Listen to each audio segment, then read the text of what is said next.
27 अगस्त 2025 की रात 12 बजे अमेरिका ने इंडिया के साथ इकोनॉमिक वॉर शुरू कर दी।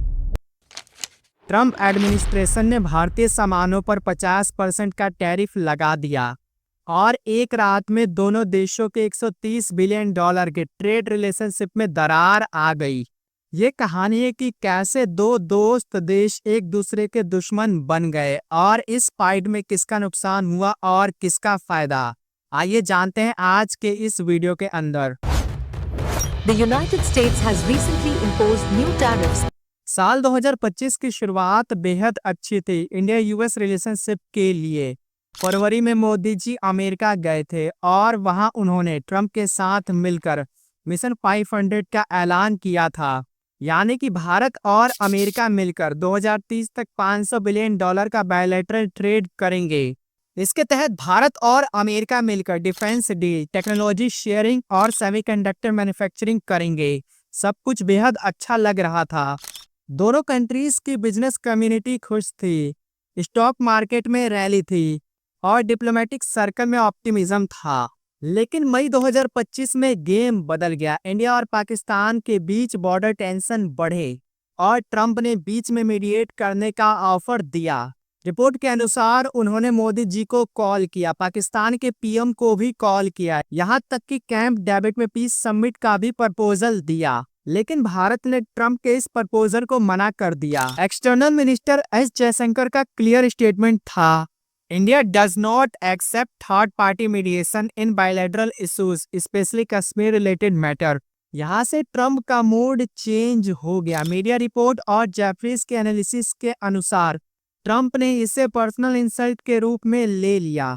ट्रंप अब्राहम अकॉर्ड की सक्सेस के बाद नोबेल पीस प्राइज की एक्सपेक्टेशन कर रहे थे, लेकिन इंडिया के रिफ्यूजल ने उनके प्लान को फेल कर दिया। बहुत से लोग ऐसा कह रहे हैं कि इंडिया के रिफ्यूजल से ट्रंप को काफी बुरा लग गया है, जिसका बदला वो इंडिया के ऊपर टैरिफ लगाकर ले रहे हैं। अमेरिका की साइड से देखें तो उनकी स्ट्रेटेजी मल्टी लेयर्ड थी। रसिया को कम्प्लीटली आइसोलेट करना, यूक्रेन वॉर में इनडायरेक्ट फंडिंग को ब्लॉक करना और ग्लोबल अलायंस से अनकंडीशनल लॉयल्टी डिमांड करना।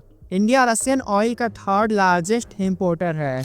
इंडिया मंथली करीब $2.5 बिलियन का रशियन ऑयल परचेज कर रहा है। ऐसे में ट्रंप एडमिनिस्ट्रेशन का आर्ग्यूमेंट था कि ये पैसे रसिया हथियार खरीदने के लिए यूज कर रहा है, जिसका यूज रसिया यूक्रेन के अगेंस्ट कर रहा है।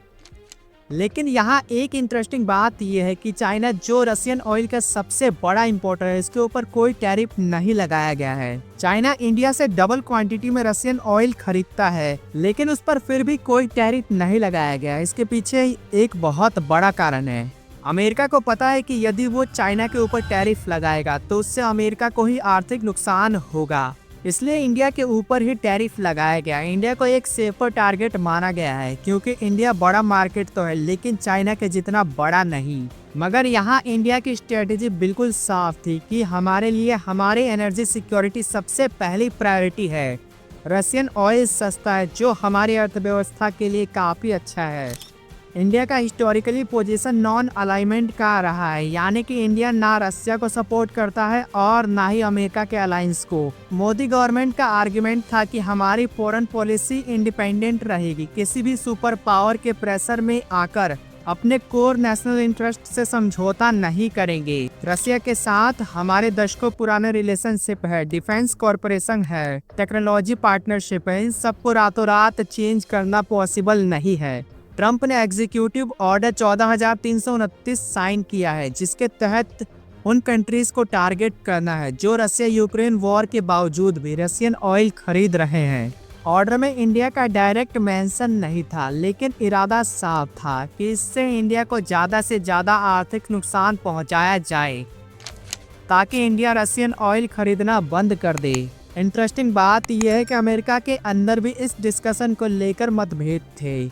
अमेरिकन बिजनेसेस ट्रंप के ऊपर काफ़ी प्रेशर डाल रहे हैं ताकि वो इंडिया के ऊपर लगाया गया ये टैरिफ हटा ले, क्योंकि इससे अमेरिकन कंज्यूमर्स को अल्टीमेटली हायर प्राइस पे करने पड़ रहे हैं। Republican party India America relationship खराब होने से काफ़ी चिंता में है। अमेरिका के सभी लोग चिंता में हैं कि ये मूव अल्टीमेटली अमेरिका को ही लॉन्ग टर्म में नुकसान पहुंचाएगा। जैक सुलिवान जैसे पूर्व ऑफिशियल्स ने इस मूव को क्रिटिसाइज किया है। उन्होंने कहा है कि American brands globally in the toilet. उन्होंने वार्निंग दिया है कि अमेरिका के इस मूव से इंडिया चाइना की ओर झुक जाएगा। ये सुलिवान की पर्सनल ओपिनियन थी, करंट एडमिनिस्ट्रेशन की ऑफिशियल पोजीशन नहीं, लेकिन ये स्टेटमेंट दिखाता है कि अमेरिकन पॉलिटिकल सर्कल में भी काफ़ी मतभेद हैं। 27 अगस्त 2025 की रात 12:01 से इंडिया के कुछ सिलेक्टेड प्रोडक्ट्स पर अमेरिका द्वारा एडिशनल 25% की ड्यूटी लगा दी गई। ऐसे में इस एडिशनल ड्यूटी को मिलाकर इंडिया के कुछ प्रोडक्ट्स के ऊपर टोटल टैक्स 50% पहुंच गया। इससे textile, jewellery, leather goods, furniture और सी फूड जैसे बहुत से सामान महंगे हो गए हैं जो इंडिया से अमेरिका एक्सपोर्ट किए जाते हैं। इस टैरिफ के बाद अमेरिकन पोर्ट्स पर इंडियन गुड्स को लेकर एडिशनल प्रोसीजर्स लग रहे हैं। इसका तुरंत असर ये पड़ा कि इंडियन गुड्स अमेरिकन बाजारों में महंगे हो गए हैं। बहुत से अमेरिकन बायर्स ने टैरिफ लगने के बाद इंडियन माल के ऑर्डर को कैंसिल करना शुरू कर दिया। इंडिया में कुछ सेक्टर्स पर इसका बहुत बुरा प्रभाव पड़ा। तमिलनाडु का त्रिपुर टेक्सटाइल क्लस्टर, जो यूएस मार्केट को 35% एक्सपोर्ट करता है, वहाँ फैक्ट्री ऑनर्स के फ़ोन बजने लगे। अमेरिकन बायर्स ऑर्डर कैंसिल कर रहे थे। गुजरात डायमंड सेक्टर्स में भी काफ़ी पैनिक था। यूपी लेदर सेक्टर में भी वर्कर्स काफ़ी चिंता में आ गए। टेक्सटाइल सेक्टर में 23 लाख वर्कर्स काम करते हैं। जेम्स एंड ज्वेलरी कंपनीज पर 35 लाख फैमिली डिपेंडेंट हैं। वहीं यदि लेदर सेक्टर की बात करें तो इस पर 12 लाख वर्कर्स निर्भर हैं। टैरिफ की बात करें तो इससे अमेरिका को भी काफ़ी नुकसान हुआ है। इंडियन प्रोडक्ट्स के लिए अमेरिकन बायर्स को हायर प्राइस पे करने पड़ रहे हैं। अमेरिकन बिजनेसेस जो इंडियन सप्लायर्स पर डिपेंडेंट थी, उन्हें अल्टरनेट सोर्स ढूंढने पड़ रहे हैं। यूएस इंपोर्टर्स का सप्लाई चेन डिस्टर्ब हो गया है। अमेरिकन जॉब्स भी काफ़ी इफेक्टेड हुई हैं। लॉजिस्टिक्स सेक्टर में भी काफ़ी इम्पैक्ट आया है।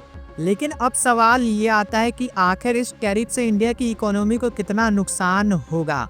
इकोनॉमिस्ट ये सजेस्ट कर रहे हैं कि इस टैरिफ से इंडिया की इकोनॉमी को ज़्यादा नुकसान नहीं होगा। बहुत से इकोनॉमिस्ट का ये कहना है कि इनिशियल एस्टिमेट के अनुसार इंडिया को 2 बिलियन से लेकर 2.5 बिलियन डॉलर का नुकसान हो सकता है। इस टैरिफ के कारण रुपया कमजोर पड़ रहा है और रिकॉर्ड लो लेवल के पास पहुंच रहा है। इस टैरिफ से अमेरिका को भी नुकसान हुआ है। टैरिफ से टैक्स तो मिला है, लेकिन ओवरऑल ट्रेड वॉल्यूम गिरा है। मोदी गवर्नमेंट ने मल्टी ट्रैक अप्रोच अपनाया है। 26 अगस्त 2025 को प्रधानमंत्री नरेंद्र मोदी ने मेक इन इंडिया 2.0 का ऐलान किया है, जिसके तहत उन्होंने नागरिकों से अपील किया है कि वो भारतीय सामान को खरीदे।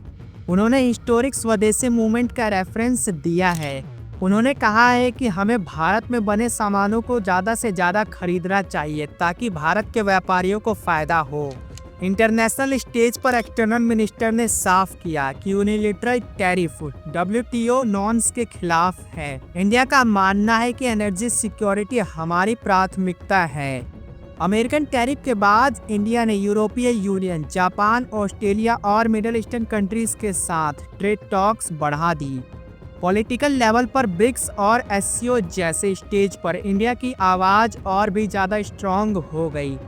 रसिया और चाइना के साथ ट्रेड टॉक्स बढ़ गए। ट्रंप एडमिनिस्ट्रेशन को भी चैलेंजेस फेस करने पड़े। अमेरिकन बिजनेसेस का ऐसा मानना है कि इस टैरिफ को वापस लिया जाए।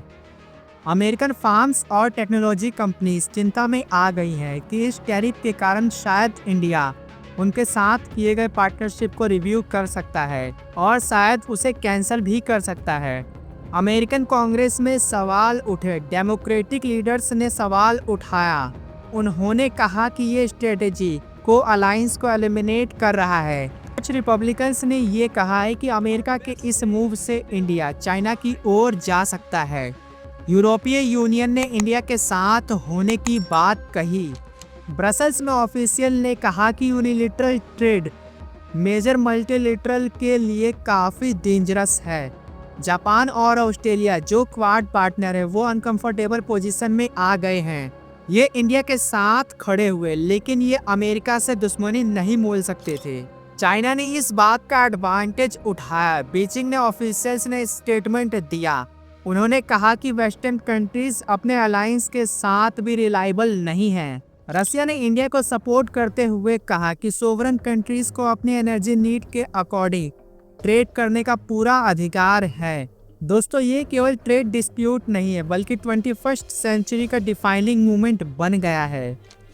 पहले टैरिफ लगाते समय ट्रंप ने भारत को डेड इकोनॉमी कहा था। उन्होंने भारत को बहुत ज़्यादा क्रिटिसाइज किया था, लेकिन अब पलटी लेते हुए ट्रंप ने भारत को अपना सबसे अच्छा मित्र कहा है। उन्होंने कहा है कि भारत और अमेरिका के रिश्ते काफ़ी अच्छे हैं।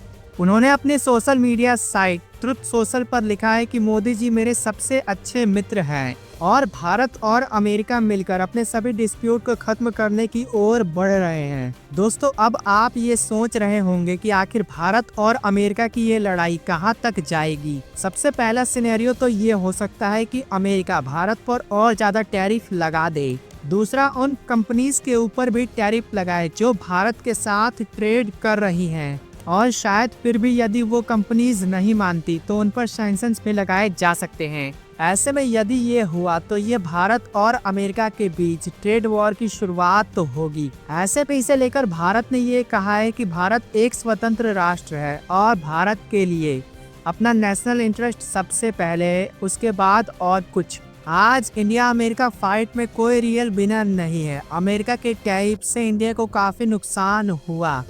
कई सेक्टर्स में लोगों की जॉब्स खतरे में आ गई है। इंडियन गुड्स अमेरिकन बाजारों में महंगे हो गए, जिससे अमेरिकन कंज्यूमर्स को अल्टीमेटली नुकसान हो रहा है। ऐसे में अब तो ये देखना होगा कि आखिर इस फाइट के अंदर ट्रंप का ईगो जीतता है या फिर इंडिया का प्राइड। आपको क्या लगता है? नीचे कमेंट करके बताना ना भूलें। दोस्तों, आज हमारी जिंदगी का अहम हिस्सा व्हाट्सएप बन गया है। सुबह की गुड मॉर्निंग मैसेजेस से लेकर कंपनीज के मैसेजेस तक सभी व्हाट्सएप पर आते हैं। लेकिन क्या आपको पता है कि व्हाट्सएप बिल्कुल फ्री होने के बावजूद भी अरबों डॉलर कैसे कमाता है? यदि आप इस बारे में जानना चाहते हैं तो इस वीडियो को देखना ना भूलें, जिसका लिंक डिस्क्रिप्शन में दिया हुआ है। और यदि आपको ये वीडियो पसंद आई तो इस वीडियो को लाइक करके चैनल को सब्सक्राइब करना भी ना भूलें, ताकि आपको ऐसी और वीडियोस देखने का मौका मिले। और हाँ दोस्तों, मैं देख रहा हूँ कि आप वीडियोस तो देख लेते हैं, लेकिन चैनल को सब्सक्राइब या फिर वीडियोस को लाइक नहीं करते हैं। यदि आपको मेरी ये मेहनत पसंद आ रही है तो वीडियो को लाइक करके चैनल को सब्सक्राइब करना भी ना भूलें, ताकि हमें सपोर्ट मिले।